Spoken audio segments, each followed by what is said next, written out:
Donc nous allons maintenant rentrer dans le vif du sujet avec la première thématique, le couplage et son impact sur les performances économiques et environnementales.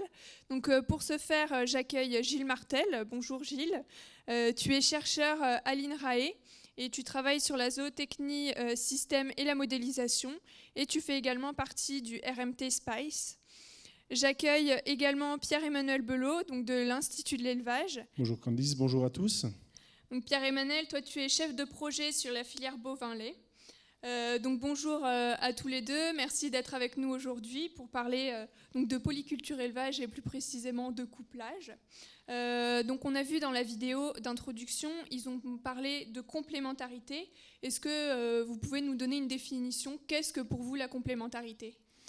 Oui, alors pour la complémentarité en fait, et lorsqu'on parle de polyculture élevage, on a souvent deux aspects qui sont évoqués. Il y a un premier aspect qui est la complémentarité structurelle, c'est-à-dire que l'exploitation produit des cultures et de l'élevage avec une définition qui du coup là va rejoindre un peu ce qui est fait du point de vue des statistiques nationales. On va regarder ce qui sort de l'exploitation. Est-ce qu'il y a des produits végétaux et des produits animaux qui sont exportés, qui sont sortis de la ferme? Donc ça, c'est une première définition qui est plutôt structurelle. Et la deuxième définition de cette interaction entre culture et élevage, c'est vraiment quels sont les flux entre les deux ateliers. Et donc là, on rentre sur quelque chose de plus structurel et qui est beaucoup plus compliqué peut-être à voir dans les statistiques agricoles, ce qui est le fait que du coup la polyculture élevage dans les statistiques est surtout souvent définie plutôt par la structure que par le fonctionnement. Et toi Pierre-Emmanuel, est-ce que tu as un point de vue un peu plus système ? Oui, effectivement, la notion de complémentarité, on peut effectivement la joindre à la notion de système. On parle souvent de système d'exploitation. D'ailleurs, la thématique de cette journée, c'est les systèmes en polyculture élevage. Et donc, quand on parle d'un système, un système, c'est un ensemble d'éléments qui vont agir ensemble et qui vont être effectivement complémentaires. Et le système d'exploitation, donc en l'occurrence là l'exploitation en polyculture élevage, va être composé des éléments de l'atelier végétal, des éléments de l'atelier de production animale, et puis ces deux éléments vont interagir ensemble et être dépendants l'un de l'autre. Et dans un système d'exploitation, ce qui est important de comprendre, c'est que dès qu'on va bouger un des éléments du système, c'est tout le système qui va lui bouger. Et donc dans les réflexions de reconception de système d'exploitation, effectivement, eh bien, il faut bien intégrer tous les éléments du système d'exploitation pour repenser les exploitations. Et finalement, quels sont donc les atouts et les inconvénients de ces systèmes par rapport à d'autres systèmes ? Eh bien, dans les atouts, souvent dans la littérature, elle évoque plus la dimension fonctionnelle dans le fonctionnement de la polyculture élevage, donc l'interaction entre culture et élevage. Ça, c'est souvent exprimé avec des aspects autour de bouclage des cycles géochimiques. Il y a aussi les aspects d'autonomie des exploitations qui sont favorisés lorsqu'on réussit à bien mettre en place des interactions entre culture et élevage. On a aussi des aspects autour de la résilience, de la sécurité des revenus qui sont exprimés. Pour la partie structurelle, il y a des aspects qui sont autour des économies de gamme, c'est-à-dire qu'avec une production, on peut avoir plusieurs produits qui permettent d'avoir une valorisation un peu plus importante des productions. Donc ça, c'est aussi un avantage qui est plus lié à la structure qu'au fonctionnement. Alors moi, je vais peut-être repartir effectivement des atouts que Gilles a énumérés. Et quand on regarde effectivement ce qui se passe sur le terrain, et si on prend le cas de notre région, la Bourgogne-Franche-Comté, on se rend compte que les systèmes polyculture élevage se sont développés sur des schémas plutôt d'agrandissement et d'exploitation de grande taille. Et quand on est sur ces exploitations de grande taille, en face de ces atouts, il y a quelques inconvénients qui peuvent être des fois des inconvénients majeurs et qui peuvent du coup annuler certains de ces atouts. On va penser à la dimension travail, on va penser aussi à la dimension des capitaux, du capital engagé sur l'exploitation, du besoin en matériel. Et juste pour illustrer, effectivement, quand on regarde au niveau du dispositif Inosis réseau d'élevage au niveau national, si on compare les exploitations spécialisées en lait, donc les gens qui ont majoritairement un atelier laitier, quand on compare ces exploitations aux exploitations en système polyculture élevage, on se rend compte, par exemple, que la taille est quasiment 2 fois plus importante en SAU dans les exploitations polyculture élevage et qu'il y a également plus de lait par exploitation produit, ce qui fait qu'effectivement, ça crée une certaine pression sur, d'une part, la main-d'œuvre, le besoin de travail d'exploitation, mais aussi sur les capitaux engagés. Juste pour rebondir sur ce que vient d'exprimer Pierre-Emmanuel, en fait, nous, dans notre base de données, lorsqu'on a regardé si on observait un effet de la taille de la structure de l'exploitation sur les effets du couplage, et donc là, on parle bien de couplage et non pas de la structuration, est-ce que c'est une ferme spécialisée ou une ferme de polyculture élevage au sens statistique, et bien en fait, les effets sont les mêmes que ce soit des petites exploitations ou des grandes. Donc lorsqu'on augmente le niveau de couplage, on a les mêmes apports, amélioration des performances économiques environnementales. Par contre, il est vrai qu'on trouve beaucoup plus souvent des fermes fortement couplées dans les petites structures que dans les grandes exploitations. Là, tu viens d'introduire une nouvelle notion, la notion de couplage. Est-ce que tu peux donner une définition un peu plus précise ? Oui, donc du coup, le couplage, c'est une notion qu'on a développée dans le cadre du projet CASDAR Red Spice pour résilience, efficience et durabilité des systèmes de polyculture élevage. Et on a donc construit une méthode qu'on a appelée niveau de couplage culture-élevage, donc nickel. Et pour la bâtir, en fait, on a utilisé 10 critères pour représenter 3 dimensions.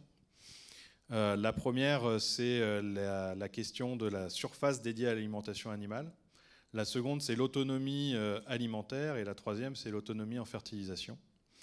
Et donc en utilisant ces 10 critères, ça nous a permis d'identifier parmi les exploitations de ruminants 3 grands types d'exploitations, celles qui sont faiblement couplées, moyennement couplées et fortement couplées. Et lorsqu'on a comparé les performances environnementales et économiques des exploitations selon leur niveau de couplage, ce qui est apparu, c'est que pour l'environnement, les exploitations fortement couplées avaient les meilleures performances environnementales, donc les meilleurs bilans azotés, le moins de consommation de carburant pour les cultures et le plus faible taux de traitement phyto. Donc ça, c'était pour la partie environnement. Et du point de vue économique, là, les performances, en fait, c'était pas sur le court terme qu'il fallait regarder, c'était sur le long terme. Les exploitations les plus couplées avaient un revenu qui était beaucoup plus constant que les exploitations faiblement couplées. Donc, sur des très bonnes années, les exploitations faiblement couplées gagnaient beaucoup plus que les exploitations fortement couplées. Par contre, les moins bonnes années, les exploitations fortement couplées se maintenaient très bien, alors que les exploitations faiblement couplées avaient une forte porte de revenus. D'accord, merci. Est-ce que toi, Pierre-Emmanuel, tu as un exemple plus terrain pour nous illustrer cette notion de couplage ? Alors effectivement, on remarque sur le terrain exactement ce que Gilles vient d'expliquer. On a de belles illustrations de ça sur des exploitations qui ont travaillé sur cette notion de couplage et donc de complémentarité entre les ateliers. Et on voit effectivement sur ces exploitations une résilience assez intéressante. Si on veut prendre un exemple un peu concret au niveau du couplage, on a des exploitations aujourd'hui qui ont des ateliers végétaux sur lesquels ils vont produire des cultures intermédiaires ou des dérobés d'été, des choses comme ça, et qui vont être utilisées par l'atelier animal. Et à ce moment-là, on va retrouver sur ces exploitations, quand on les compare par rapport à des exploitations qui n'ont pas cette opportunité de couplage ou qui n'ont pas fait ce choix-là, on retrouve sur ces exploitations-là une meilleure résilience à un aléa climatique qui peut être une sécheresse d'été qui va faire un manque de fourrage, des choses comme ça. Et puis, dans les exemples de couplage assez intéressants qu'on rencontre sur le terrain, on retrouve quand même pas mal d'exploitations en système polyculture élevage orientées vers l'agrobiologie. Et effectivement, ces exploitations qui ont une réflexion qui pousse jusqu'à la bio, à ce moment-là, mettent vraiment en œuvre et illustrent vraiment très bien ces notions de couplage entre les ateliers. Et en fait, ce qu'on s'est aussi rendu compte, nous, dans le CASDAR, c'est que finalement, les conseillers n'étaient pas forcément toujours très bien outillés pour accompagner ces changements-là et pour accompagner les fermes de polyculture élevage, les outils de conseil étant souvent orientés sur une production. Et du coup, on a essayé de décliner l'outil nickel, la méthodologie, en un outil qui soit utilisable pour le conseil. Et donc, on a créé un arbre de classification des exploitations qui, à partir de 7 critères, permet de définir un niveau de couplage pour l'exploitation et de voir comment est-ce qu'il a été obtenu et quels sont les critères qui permettraient de basculer d'un niveau de couplage à un autre. Et donc ça, c'est un outil qu'on a testé avec quelques conseillers agricoles et qu'on a appliqué sur une ferme expérimentale, la ferme expérimentale de Saint-Laurent-de-Laprée, et qui a montré qu'effectivement, on pouvait suivre un peu les évolutions dans les pratiques de ces exploitations et comment est-ce que ça fait varier le niveau de couplage de l'exploitation. D'accord, très bien. Bah, écoutez, merci beaucoup à tous les deux. Donc on va tout de suite prendre les questions de nos internautes. Alors, n'hésitez pas à poser vos questions via l'application WooClap. Les indications sont à côté du lien de connexion. Alors, on va prendre une première question. Donc, vous avez parlé de la complémentarité à l'échelle de l'exploitation. Qu'en est-il à l'échelle du territoire ? Alors, d'un point de vue qualification de ce niveau de couplage, pour le moment, on n'a que travaillé à l'échelle de l'exploitation parce que c'est assez facile d'avoir les données. Dès qu'on passe à l'échelle du territoire, ça serait vraiment très très intéressant, mais pour le moment, on est face à des questions d'accessibilité des données et puis des mesures qui seraient nécessaires pour pouvoir faire ça. Mais c'est une question qui est très intéressante et on s'y penche dessus actuellement. Alors, effectivement, cette notion de territoire, elle est très intéressante. Elle nous parle directement quand on se projette sur la région Bourgogne-Franche-Comté, puisque on a sur cette région-là toute une zone spécialisée dans l'élevage. Si je prends le cas de l'élevage laitier, l'ex-Franche-Comté, les zones AOP de Franche-Comté, sur des systèmes essentiellement herbagés, qui sont aussi demandeurs de céréales, de protéagineux pour compléter les animaux. Et du coup, il y a effectivement aujourd'hui des réflexions qui sont en place et des projets en place pour avoir cette complémentarité territoriale, pour relocaliser la production de protéines à l'échelle de la région Bourgogne-Franche-Comté, pour avoir cette complémentation animale-végétale. Du coup, donc, on a une question qui vient d'apparaître. Vos exemples sont essentiellement portés sur des bovins. Qu'en est-il de la place des monogastriques dans les systèmes PCE ? C'est une très bonne question. On a effectivement régulièrement la question. Ils sont super importants, les autres systèmes, parce que eux aussi, notamment si on pense les volailles ou les porcins, consomment pas mal de cultures. Donc c'est des systèmes qui sont vraiment très fortement liés à de la polyculture élevage. Par contre, ils ne disposent pas de bases de données aussi fouillées que celle qu'a pu mettre en place l'IDEL et les chambres d'agriculture avec la base INOSIS. Donc, ce qui complexifie l'analyse à grande échelle de ces systèmes-là. Mais il ne faut absolument pas les oublier. Oui, tout à fait. Enfin, je rejoins complètement ce qu'a dit Gilles. Mais on imagine tout à fait qu'un atelier monogastrique va être, comme on l'a dit tout à l'heure, également producteur d'effluents, de matières organiques, et peut être, comme l'a dit Gilles, également consommateur de céréales, de protéagineux. Donc il n'y a aucune objection à imaginer la polyculture élevage à partir de monogastriques. Mais effectivement, on n'a pas beaucoup de recul pour l'instant sur ces systèmes-là. J'ai une autre question qui vient d'arriver. Pour vous, c'est quoi un couplage optimal ? Alors, merci pour cette question. En fait, c'est pas facile. Enfin, on peut pas le donner comme ça. C'est pas une réponse qui va être très facile à donner. Pourquoi ? Parce que en fait, le couplage le plus fort possible, si on pousse le cas à l'extrême, ça fait une exploitation qui n'a plus aucun achat à l'extérieur et qui ne vend plus rien qu'en dehors des produits animaux, puisque du coup, les cultures qui seraient vendues en dehors de ça sont des cultures qui ne sont pas utilisées pour les exploitations animales et donc du coup ne contribuent plus au couplage. Mais c'est justement, il ne faut pas arriver à cet extrême-là, réussir à doser entre l'utilisation des céréales et l'utilisation des effluents de façon à être autonome mais pas autarcique.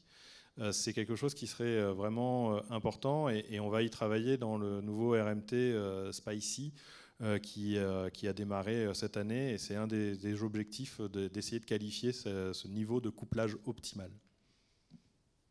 Et puis je crois que enfin, la réponse à ce genre de questions-là, elle ne peut pas être spontanée et académique, je dirais. On le verra peut-être un peu plus tard aussi dans l'après-midi, mais effectivement, on voit bien que là, on va toucher à une analyse assez fine de l'exploitation, de son contexte, de son environnement. Je reviens à la notion de système, hein, où on a effectivement la main-d'œuvre, l'environnement, les ateliers, etc. Et que du coup, chaque exploitation est unique et chaque niveau d'optimisation du couplage sera personnalisé en fonction de l'exploitation. Donc c'est difficile de dire le bon niveau de couplage, c'est celui-ci, quoi. Alors j'ai une autre question. Vous n'avez pas abordé la valorisation des sous-produits dans les systèmes polyculture élevage. Alors je commence, mais tu pourrais en parler. En fait, dans les 10 critères, on a quand même l'utilisation des intercultures pour l'alimentation animale, donc c'est pris par ce biais-là. Après, on a commencé à travailler avec l'ITAVI sur essayer de faire un niveau de couplage pour les exploitations avicoles. Et là, on essaye de prendre en compte d'autres types de produits que les produits de type production primaire. Donc on peut aussi essayer de prendre les sous-produits des industries agroalimentaires. Mais on est sur le début. C'est vrai qu'en bovin, on n'en a pas tant que ça. Mais voilà. On a, enfin, dans la région directement, pas énormément, à ma connaissance. Si on monte un petit peu plus sur le nord-nord-est de l'Hexagone, on va retrouver effectivement les systèmes betteraviers avec l'utilisation des pulpes surpressées, qui est assez emblématique, hein, de la valorisation des coproduits dans les systèmes polyculture élevage dans ces zones-là. Mais effectivement, là aussi, je pense que c'est... enfin, on parlait tout à l'heure de polyculture élevage à l'échelle territoriale, et là, on va certainement trouver aussi beaucoup de sens à prendre ce focus d'échelle territoriale pour valoriser justement les coproduits, les sous-produits de l'industrie agroalimentaire dans les élevages. Alors j'ai une autre question qui vient d'arriver. Dans quelle mesure le couplage conduit à une plus forte rentabilité ? Alors, la rentabilité, en fait, il y a plusieurs composantes. Hein. Je ne vais pas vous apprendre ça. Enfin, il y en a qui en parleront mieux cet après-midi. Il y a toute une session dédiée aux aspects économiques, donc on y reviendra. Mais dans les rentabilités, il y a effectivement le profit que l'on a et la vente que l'on a, mais il y a aussi tout ce qui est charge. Et en fait, les exploitations les plus couplées sont celles qui ont généralement le moins de charges opérationnelles dans l'exploitation. Donc c'est aussi une façon finalement d'augmenter le produit, de diminuer les charges et d'être un peu plus autonome. Oui, tout à fait. Sur cette question-là, c'est souvent une question qui vient assez rapidement de la part des éleveurs, parce qu'ils se disent, si effectivement j'augmente le couplage, est-ce que du coup, on prenait tout à l'heure l'exemple, je vais vendre moins de céréales par exemple, donc je vais voir mon chiffre d'affaires céréales qui va peut-être baisser. Et c'est vraiment ce rapport produit-charge qui est important à prendre en compte. Et effectivement, comme disait Gilles, c'est souvent avant tout déjà une diminution de charge. Et en fait, on peut dire que le premier produit qu'on a, c'est la charge qu'on n'a pas, quoi. Donc effectivement, le fait d'économiser des charges est en général très efficace sur la rentabilité de l'exploitation. Merci beaucoup. Alors s'il reste encore peut-être une dernière question. Alors, donc j'en ai deux. Il va falloir faire un choix. Les politiques agricoles PAC et autres sont-elles favorables aux exploitations polyculture élevage ? Alors, ma réponse, là, je vais être un peu sec. Je pense que derrière, il y en a d'autres qui vont y répondre mieux. Mais vu que actuellement, en fait, dans les statistiques agricoles, il n'y a pas de façon de qualifier le niveau de couplage d'une exploitation et donc le fonctionnement réel de l'exploitation de polyculture élevage, qu'on reste sur une définition structurelle. Du coup, c'est compliqué de dire que la PAC va pouvoir favoriser les exploitations qui ont les meilleurs couplages, puisque ce n'est pas qualifié et qu'on n'a pas vraiment l'information là-dessus. Donc voilà, après, il y a quand même des mécanismes qui vont être un peu plus favorisants. Les primes à l'herbe vont faire que ça va privilégier forcément une plus forte part d'herbe dans la SAU, et cette herbe va être utilisée pour nourrir les animaux, et donc du coup ça favorise un peu le couplage entre les surfaces et les animaux. Mais voilà, je n'irai pas plus loin, je laisserai les spécialistes en parler tout à l'heure. Est-ce qu'on peut poser une dernière question? Une petite. Est-ce que la crise sanitaire a impacté la polyculture élevage? Je veux bien essayer de répondre avec beaucoup de modestie, parce que je pense qu'aujourd'hui on n'est pas tout à fait en mesure de répondre de façon définitive à cette question. Premièrement parce que la crise sanitaire elle n'est pas terminée, et puis deuxièmement parce que les effets de cette crise, je pense qu'on va les voir encore pendant pas mal d'années et qu'on a du mal à les mesurer aujourd'hui. En tout cas, aujourd'hui, sur les exploitations, alors polyculture, élevage, on n'a pas remarqué effectivement d'effets négatifs, en tout cas, de la crise sanitaire. Peut-être des effets plutôt positifs avec une relocalisation de la consommation et de la production, mais voilà, j'irai pas beaucoup plus loin. Merci beaucoup. Merci aux questions des participants. Merci beaucoup Gilles. Merci Pierre-Emmanuel. Donc pour conclure cette thématique, je vous propose le témoignage de 2 agriculteurs sur leur avis sur ces notions qu'on vient d'aborder.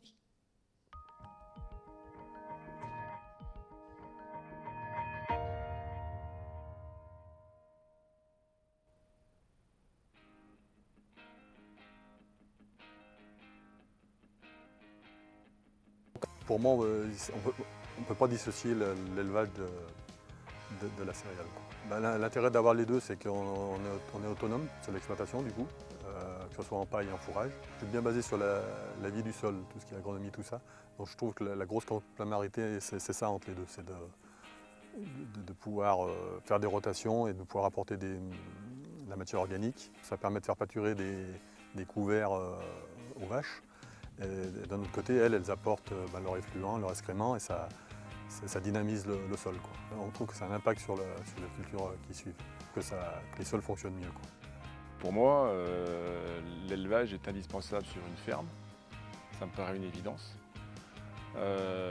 Parce que pour la complémentarité, effectivement, entre les cultures et puis l'élevage, pour une meilleure répartition, une meilleure rotation seulement, donc une alternance des prairies temporaires avec les cultures, ce qui permet une gestion du désherbage beaucoup plus simple, en conventionnel comme en bio d'ailleurs. Pour moi, la polyculture élevage, si à l'instant T, effectivement, on ne peut pas affirmer qu'on gagne plus, pour moi, sur le long terme, il n'y a pas débat, quoi. Je pense que les intérêts ils sont sur l'aspect écologique, sur l'aspect environnemental, sur l'aspect autonomie, sur l'aspect équilibre. Pour tout vous dire, je n'envisage pas une ferme autrement qu'en polyculture élevage, quoi.